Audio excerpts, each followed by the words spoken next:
Andy, my dude, have you heard of the magical website builder known as Squarespace? Ugh, not another Squarespace ad. I feel like every podcast is sponsored by them. Hey, don't knock it till you try it. Yes, okay, it is overhyped, but actually it lives up to the hype. Squarespace is like a website fairy godmother. With a click of a button, your site transforms into a beautiful masterpiece. A website fairy godmother? That sounds interesting. What makes it so magical?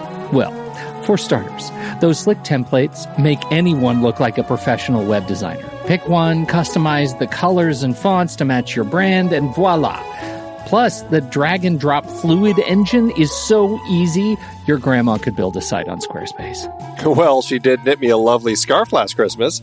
Maybe website design is next. Exactly. And when you're ready to sell your Nana's handmade scarves online, Squarespace has built-in e-commerce. Add a store with one click. Get flexible payment options. Then watch those sales roll in. And when she wants to teach others her steezy scarf skills, Squarespace's new courses feature is just the ticket. Nana can set up her curriculum and enrollments and payments in a snap and become the next e-knitting influencer. Oh, wow, you really sold me with the grandma angle. Sign me up for that free trial. Just go to thenextreel.com/Squarespace and transform your site into a beautiful Squarespace masterpiece. Well, thanks, Pete. Even though it's overhyped, Squarespace actually sounds perfect for Nana's site's needs. Appreciate the warning on the ads, though. I'll brace myself next time I listen to a podcast. Anytime. Let me know if you need any help getting that site up and running.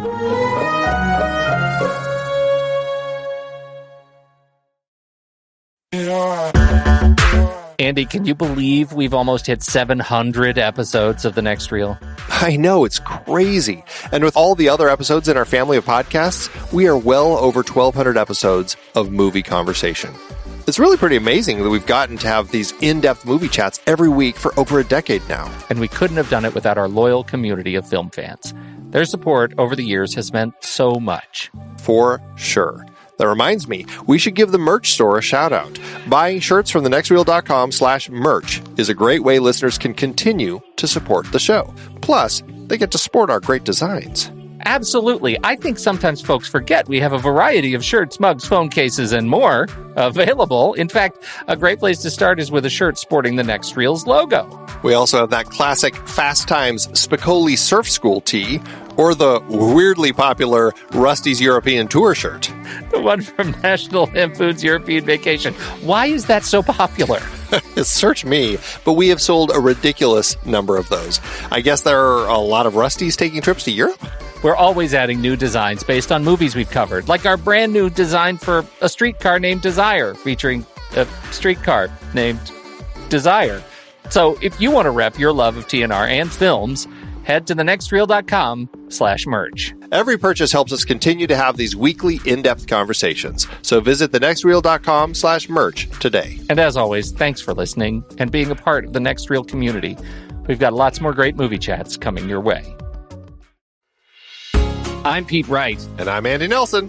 Welcome to The Next Reel. When the movie ends, our conversation begins. In just a matter of seconds, you're going to hear a classic episode of this show from back in the day when we called ourselves Movies We Like. It took us a while to settle into the show's format, so you'll notice some differences as you listen to these episodes. For instance, it takes us a bit of time to actually get into the conversation about the movie. Things like that. But we're still proud of the conversations about the movies themselves, and we think they're worth keeping in the library. So enjoy these episodes from our back catalog. And you can become part of our Discord community, learn more about the show, and find out how you can become a supporting member at thenextreel.com. So thank you, everybody, for downloading and listening to The Next Reel. We appreciate your time and attention, and we hope you enjoy the show.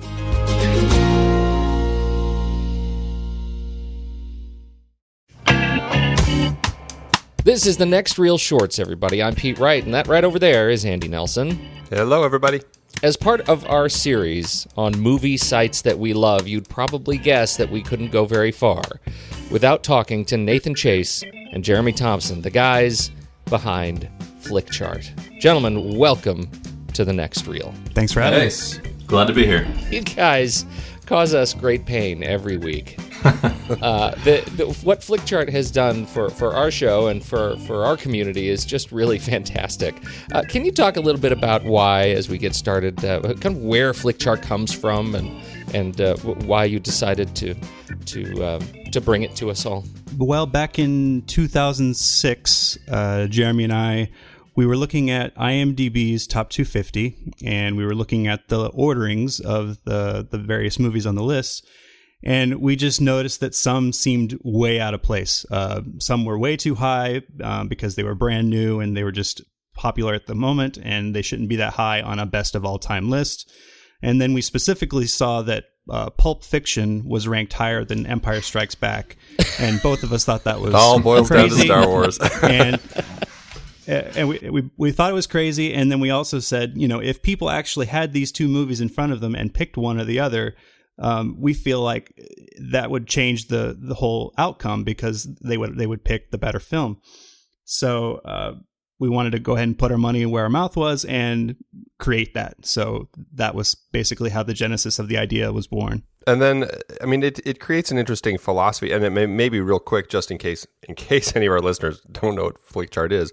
I mean, what is kind of a quick pitch as to kind of how do you pitch it when you're describing Flickchart to people, and then what's kind of a philosophy that you see behind picking two movies? The philosophy is essentially that if you have two movies in front of you, you're not thinking about every other movie you've ever seen in your life. You're just thinking about those two films.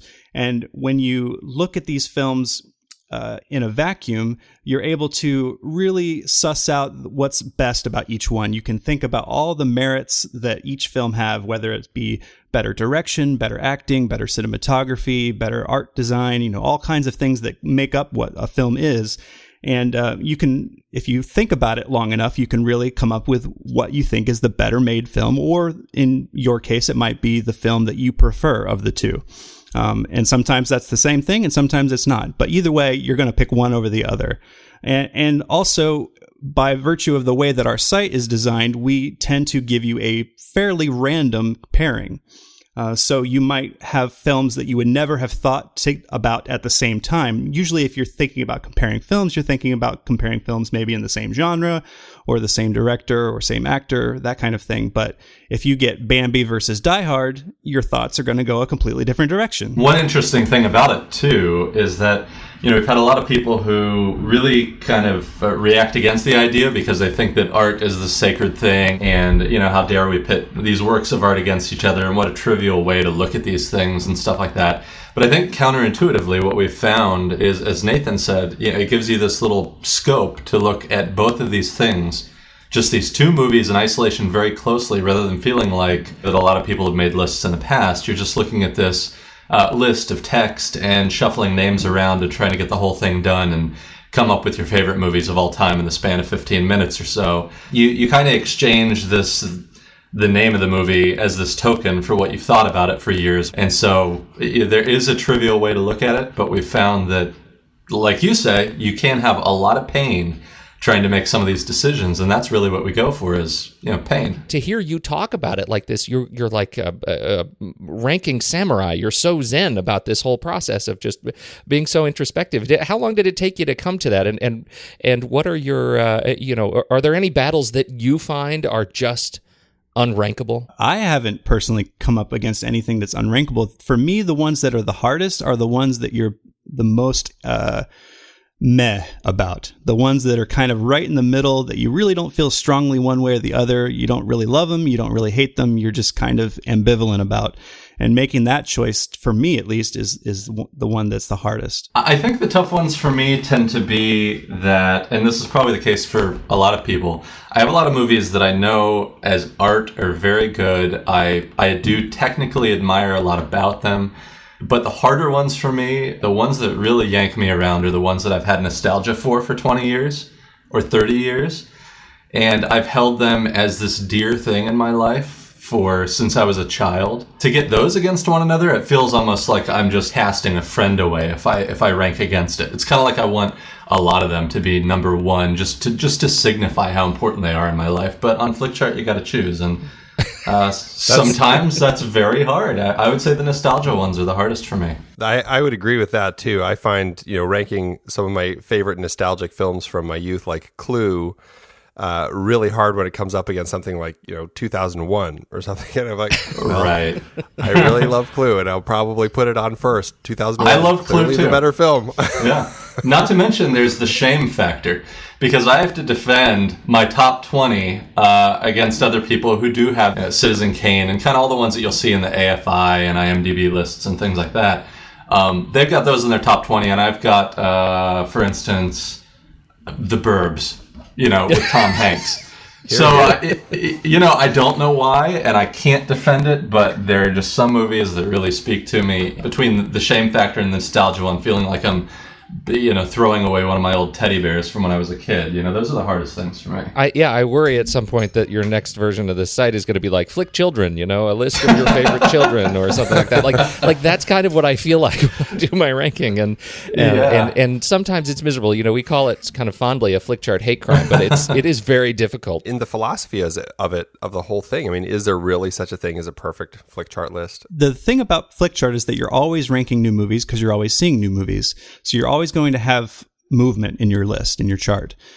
So there isn't necessarily a perfect chart, but you can certainly refine a chart to where your favorite movies are closer to the top and your less favorite movies are closer to the bottom, and you have a much better understanding of what you actually prefer based on your rankings. Because that whenever you're creating a list separately, on just a piece of paper or some other site, perhaps you might not be able to remember every movie you've ever seen. And so that's another thing that Flickchart does, that as you're ranking, you're constantly getting things into your chart. And, as you rank, you're building up this chart of all the movies you've ever seen in your lifetime. And so you're having that kind of data that you wouldn't have elsewhere, that you wouldn't be able to quickly suss out. And then we also have the ability to know exactly what you haven't seen, because as you get movies that you haven't seen come up in the pairing, you can click that you haven't seen them. And then we have that data as well to be able to say, well, based on the aggregate of all of our users of Flickchart, these are the ones that you probably should see first. On other movie sites, typically, that's one of the things we really like. On other sites, you'll have a ranking from 1 to 5 or 1 to 10 or whatever. And there's probably going to be a much smaller set of movies. People only go to rank the ones that they care about and that they've seen. So they don't know definitively ever what they haven't seen, nor have they ranked that big, probably majority of the movies you've seen, for good or bad. But here you don't have to feel like it's a laborious task to, do this laundry list of entering data of everything you've seen in your life. It just sort of happens. It's also really fun to rank the ones that you really hate, and sometimes that can be a challenge too. Like, which one do I really hate more here? Can you talk a little bit about the underlying sort of technology, like how you went about building the site for the nerds out there who want to know? I'm curious, how it works and what some of the underlying sense of it is. Sure. We started in 2006. And it has had a number of iterations, and we've had to prepare it for scaling a lot more over time too, because we weren't sure how big it was going to be. And as we got more users, it'd be like, crap, the thing is, taking 20 seconds for every ranking now, because we have so many people on, and that would happen in waves of exposure and things like that. We started with a very, very typical setup.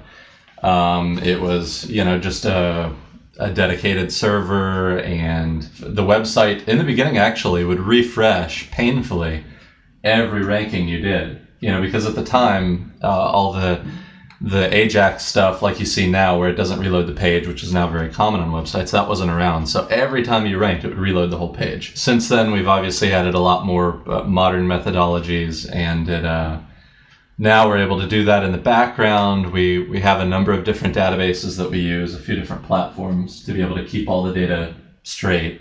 Because as you're ranking, we have to make decisions pretty much on the fly about, all right, what, based on your current likes, based on the number of rankings and the number of movies that you've already looked at on Flickchart, how deep are you into this thing? Because one of the things we don't want to do is alienate people immediately with 30,000 movies they've never heard of, which is, right. The first ranking you see is, Time Barbarians versus Recon 2023. They're, nobody would stay there for any amount of time. So we have to kind of have two algorithms, really. And one has to do with that sort of where we give you things increasingly arcane as you've ranked more and more movies. And then the other one is once you've ranked a movie or ranked a matchup, what do we do with it on that side, and how do we organize your chart, and what comes out of it. And then the third one, of course, is how we roll all of that into the community one. If you look at your chart as you rank, you'll see that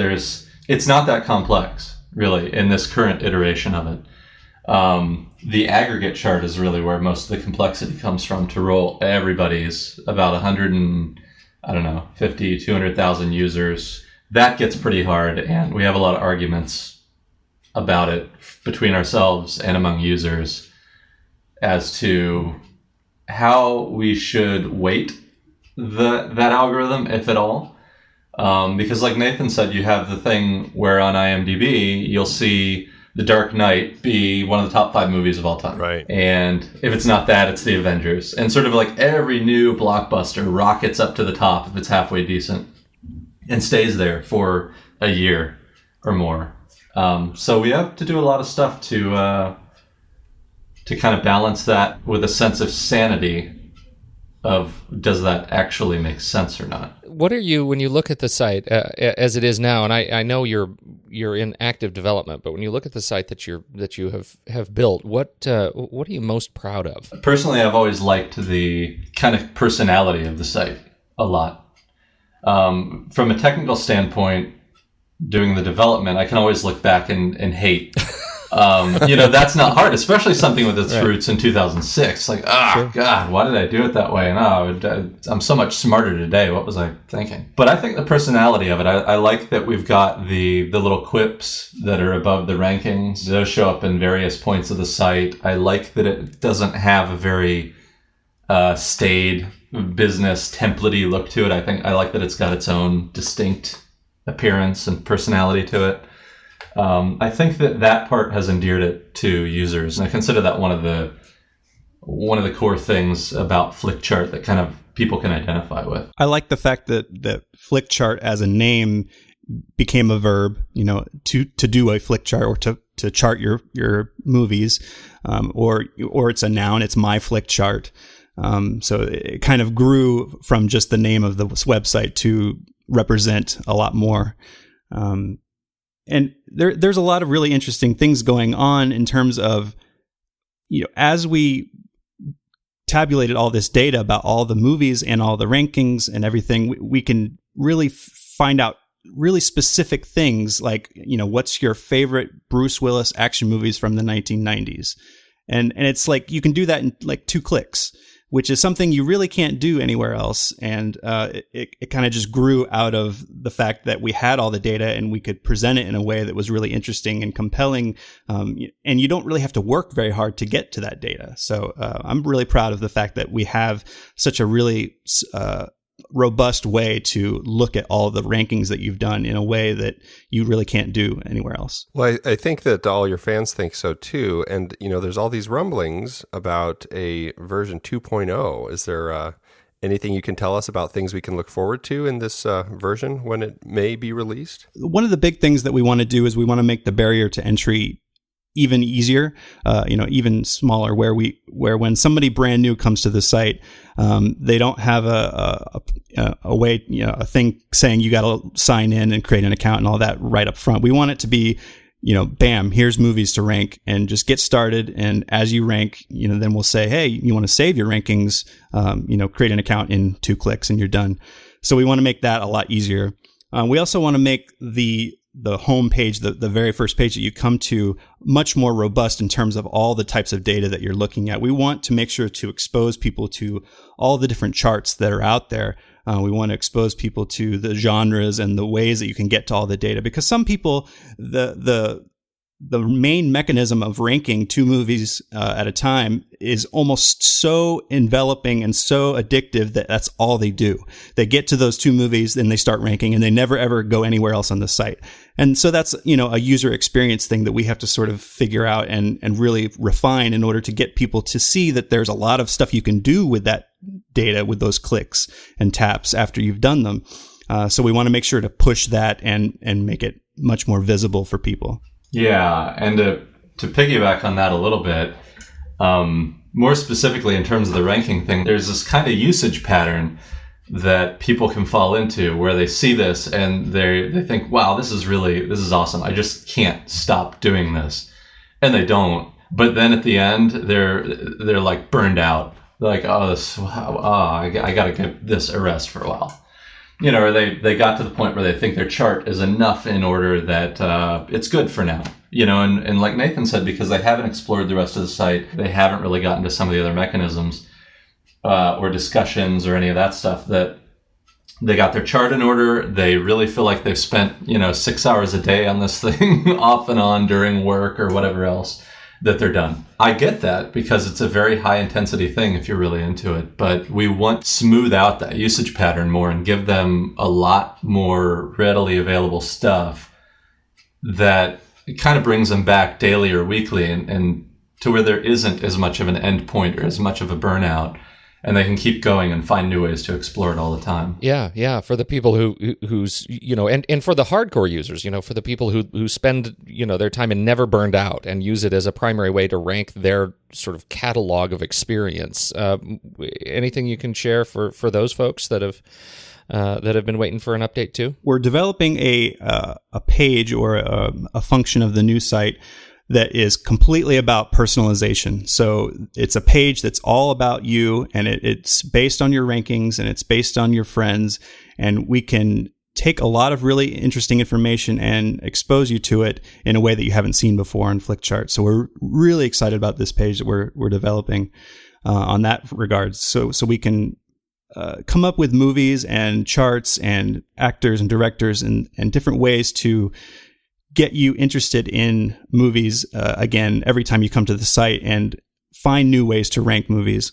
And along those lines, as Nathan said, mentioning actors, directors, even characters, we wanted to open up and allow ranking all of those things. People have always wanted to rank, well, what about all the Batman movies and all these other subsets of things. And right now, you kind of face a choice. You can filter the main chart to one of those things, like just the Batman movies or, just horror movies. There are some cases where it doesn't quite make as much sense. And one of the big ones we've had in the past, it's kind of just the classic example of this. I don't know if you guys have ever run across it, but people want to rank sometimes around Christmas. They might want to rank the best Christmas movies of all time. And I'd be curious to hear what you guys think of that, because for a lot of people, that does not coincide exactly with the best movies of all time that happen to be about Christmas. So people will try to rank one, and it jacks up their order in their overall chart. Well, as a Christmas movie, The Grinch is better than Die Hard. But, and now it looks like in their chart, The Grinch is one of their favorite movies of all time in their top 20 because it beat Die Hard. So we're trying to circumvent that a little bit. So we're going to open that up and allow for just user-driven content of just this unimaginable, breadth of different topics that people can think of charts on. And then that way we're not having to curate every bit of it. It's just going to be anything anybody can think of that they think is interesting. And they can say, I want to make a chart with the movies that have the best twist of all time, and throw The Game and The Sixth Sense in there. Yeah, and yet not have it completely mess up their other main ranking, that kind of a thing. Yeah. For example, we just ranked Boogie Nights as a New Year's movie, but that's us kind of being cheeky, and we certainly wouldn't wouldn't want that to stand up next to other New Year's movies necessarily. Right, exactly. Yeah, it's a great idea because I mean that allows people to say, okay, well, these are my favorites, or like you were saying, the ones that you're really nostalgic for, that you really love. But then you can also say, well, but now I can have a list that's the films that I really think are the best films, and I can put 2001 on that list, and it allows people for that, which I think is really smart. I think it's a great thing to look forward to with 2.0. Yeah, it's a natural. Kind of a natural direction to go in, but it also poses technical challenges because of the amount of data and some of the performance things, and there are a lot of considerations there. It's sort of blowing my mind imagining how many attributes you have to assign an individual movie to an individual user in this scenario, right? I mean, that's kind of what we're talking about, giving each user the ability to rank a movie multiple times and keep track of that. That makes my head hurt a little bit on your behalf. Potentially, there could be thousands, tens of thousands of unique custom charts that users have created. And those charts could be private. It could be just for me, I want to rank the movies I saw in high school, which, isn't going to necessarily be interesting to somebody else. But if I created a chart that I was like, oh, this is really kind of interesting, and other people would probably find it interesting too, I could make that chart public, and then everybody could rank that chart. So it's kind of like a combination of community charts and making your own, personal lists, and being able to, have the aggregate charts for the best movies of all time. There's all these different ways of approaching it. So we can, like I said, find more ways to rank and make it even more compelling and more interesting for everybody. Do you remember, just before we we close up, do you guys have a memory, even just a sense memory of your very favorite rankings? Sure. My top 5 is Empire Strikes Back, of course, at number 1, Matrix, Aliens, Star Wars, and Back to the Future. I'm a big sci-fi guy, so. Forrest Gump, Back to the Future, The Big Lebowski, probably Duck Soup, the Marx Brothers movie, and I don't know, maybe Airplane. They're all kind of up there. It does change a little bit here and there, and that's one of the challenges too, to your question about whether or not there's a perfect chart. I don't even know if I would answer those the same on any given day. It's kind of like they've all, for me, cleared the bar of it mattering whether they're slightly better than each other, but there is an order to them. And that's the philosophy behind the site, that we don't have 1,000 5-star movies that are all equal to one another. So it's what's hard from the perspective of the site is if Forrest Gump for me is better than Back to the Future, and Back to the Future is better than Ghostbusters, and The Big Lebowski is better than Forrest Gump, it's a contradiction, but people are contradicting. That's the nature of psychology. So how do we deal with that on a chart whenever they contradict what they previously told us, with some transitive ranking, and they end up with this weird circle that goes back on itself? It's tough. And that's where Jeremy's new algorithm comes into play on our 2.0. What's our timeline? When could we? When are you ready to announce a launch date and commit to it here for all of our listeners?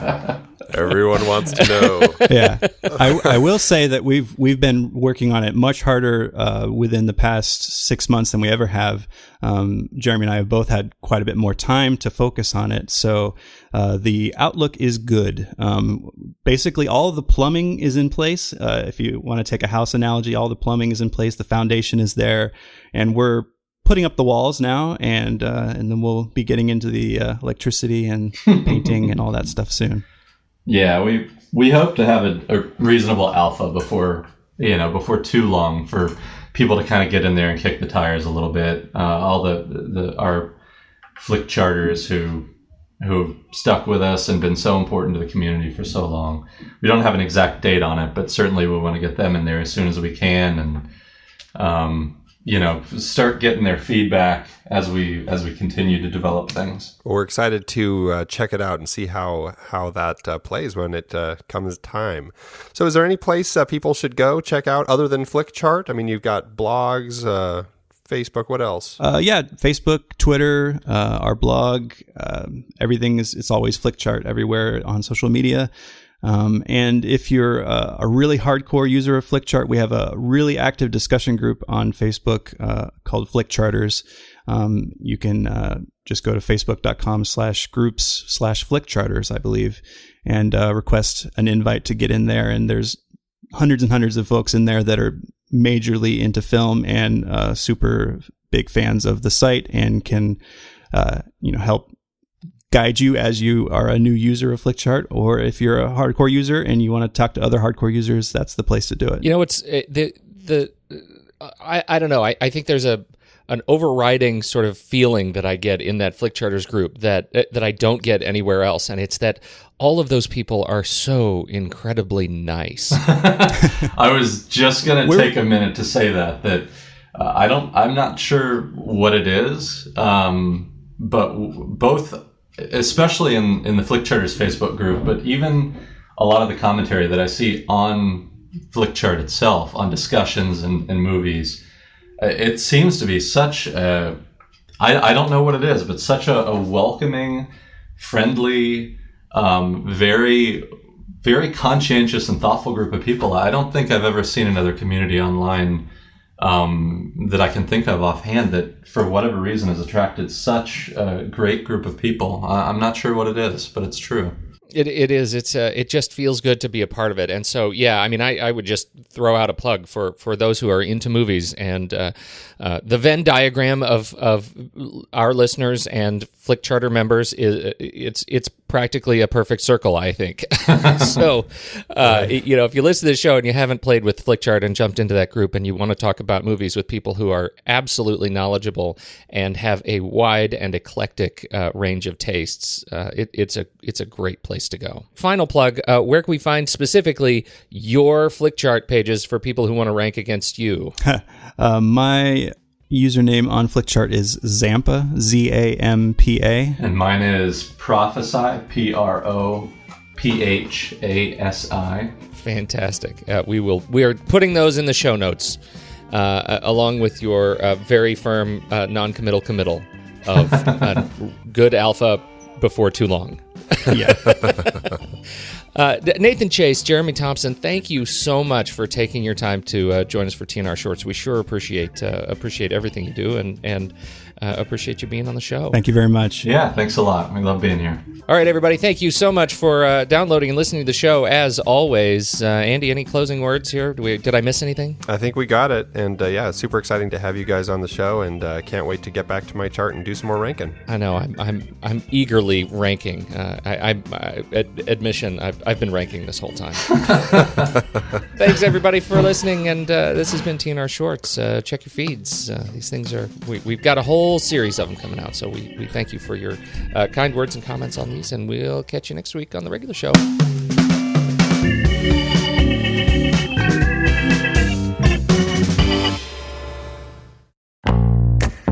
It is hard to believe we have been having in-depth conversations about movies since 2011. You are telling me. Producing this show week after week requires a ton of work behind the scenes.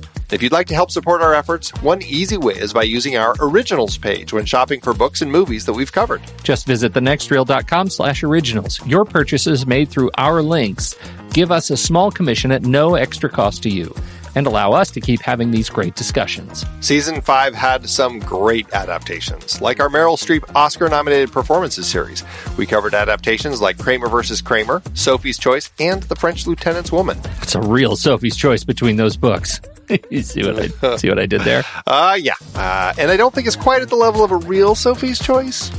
We also did Snowpiercer for our Bong Joon-ho series, adapted from the French graphic novel Le Transpersonnage. Man, I love that movie. We had our 2-part 1939 series that included adaptations like Gone with the Wind, Ninotchka, The Women, and The Hound of the Baskervilles. A number of those 1939 movies, like Goodbye, Mr. Chips, also tied into our recent 1940 Academy Award Best Picture nominee series. Our Naughty Children horror series had creepy adaptations like The Bad Seed, Village of the Damned, The Innocents, and Children of the Corn. For our Hayao Miyazaki series, we talked about his take on Lupin III with The Castle of Cagliostro, plus his own The Wind Rises.